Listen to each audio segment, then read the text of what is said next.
Duond bura mar Jubilee otimo lokruok mar tend duond bura no ka Koitalel Ole Kenta moyier kaka jagoro maduong' kendo kawo kar Jeremiah Kioni momi lemo ma jalup jatend duond bura no.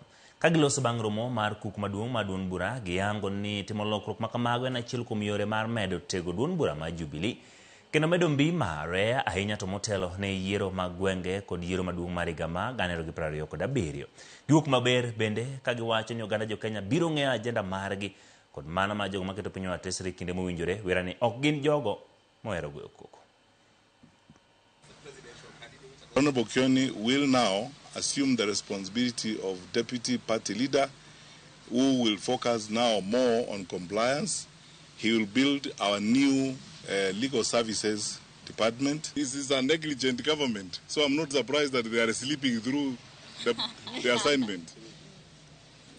We are on course.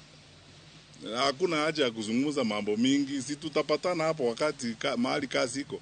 Sisi si watu wa mambo mingi na perepere kila siku, tutaonana hapo mahali wananchi huko tuelezane kila mtu. We are now in a position where we can reorganize ourselves so that we can be a viable alternative to the government of the day. Why we were fighting in court is because, or why I was in court throughout, is because I always believed in Jubilee. I believed in what the track record, and I believed that it can attract people who can be able to offer alternatives to this country.